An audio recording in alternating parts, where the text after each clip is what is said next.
Salah satu kebiasaan masyarakat di zaman sekarang itu adalah belanja online. Yang dimana kalau misalnya kita udah pernah belanja online itu pasti kita pernah beli yang namanya pakaian-pakaian seperti baju, meja, dan juga celana. Dan ketika kita udah sering banget nih belanja pakaian-pakaian ini, tanpa kita sadari itu lemari kita udah penuh sama pakaian-pakaian yang kita beli di platform online. Kalau misalnya kalian udah kepikiran untuk buang barang-barang kalian yang ada di lemari itu, mending kalian pikir lagi. Karena menurut Sistem Informasi Pengelolaan Sampah Nasional, Kementerian Lingkungan Hidup dan Kehutanan, pada tahun 2021, Indonesia berhasil menghasilkan 2,3 juta ton sampah limbah dan tekstil, di mana angka tersebut setara dengan 12% sampah yang dihasilkan di Indonesia. Tentu angka tersebut bukanlah angka yang kecil.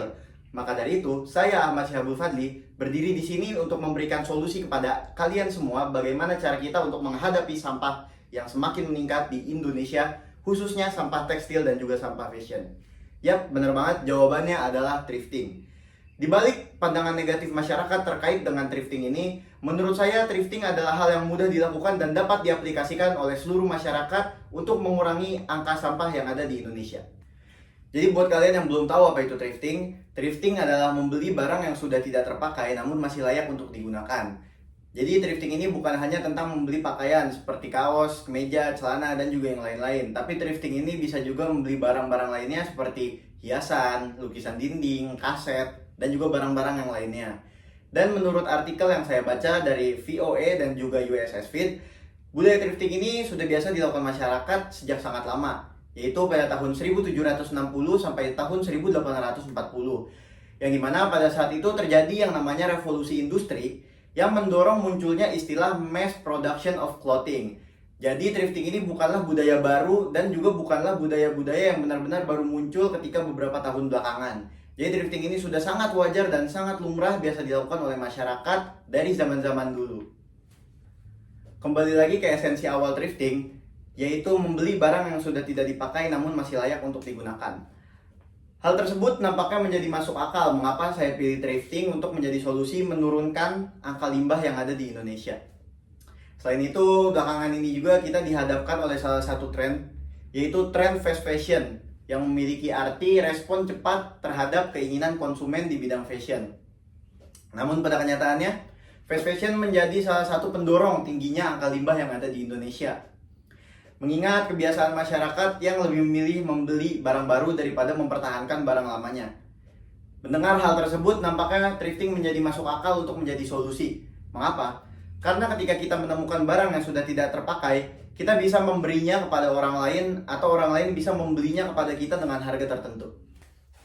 Salah satu alasan mengapa masyarakat lebih memilih fast fashion dibandingkan thrifting tidak lain dan tidak bukan adalah karena dalam segi kebersihan, fast fashion lebih terjamin dibanding thrifting. Seperti yang kita tahu, stigma negatif masyarakat terkait thrifting ini selalu berkaitan dengan kebersihan, seperti kotor, tidak layak pakainya pakaian thrifting, dan yang lain-lain. Memang pada dasarnya kita sebagai masyarakat harus lebih hati-hati ketika melakukan aktivitas thrifting ini. Tapi terkait dengan kebersihan, itu ada beberapa faktor yang dapat kita lakukan dalam meminimalisir terjadinya hal-hal yang tidak diinginkan dalam dunia thrifting. Yaitu ada dua faktor. Yang pertama dari faktor penjual dan yang kedua dari faktor pembeli. Dari faktor penjual sendiri, sudah menjadi kewajiban seorang penjual yaitu membersihkan barang-barangnya terlebih dahulu sebelum menjualnya kepada pembelinya, sehingga pembeli merasa aman dan nyaman ketika membeli barang yang ada di penjual tersebut. Dan faktor kedua yaitu dari sang pembeli, pembeli juga harusnya lebih selektif dan juga lebih teliti ketika memilih barang. Mengapa? Karena ada beberapa penjual yang terbiasa tidak mencuci terlebih dahulu barang-barang yang mereka jual. Jadi ketika dua faktor ini dapat berjalan, dunia thrifting dapat membantu untuk menekan turunnya angka limbah tekstil yang ada di Indonesia. Mengingat kian tingginya angka limbah tekstil yang ada di negara Indonesia, harapannya thrifting ini dapat menjadi salah satu solusi untuk menekan turun angka limbah tekstil yang ada di negara Indonesia. Mengingat thrifting ini menggunakan pakaian yang sudah tidak dipakai namun masih layak untuk digunakan, harapannya juga masyarakat dapat lebih pintar dan juga lebih selektif dalam memilih barang yang akan mereka gunakan. Akhir dari video ini, saya mengajak kalian semua untuk sama-sama menggencarkan thrifting, karena jika aktivitas ini dapat terus berlanjut, kita dapat menekan turun angka fast fashion dan secara tidak langsung kita dapat menekan turun angka limbah tekstil yang terdapat di negara kita, yaitu Indonesia. Terima kasih, sekian dari saya. Wassalamualaikum warahmatullahi wabarakatuh.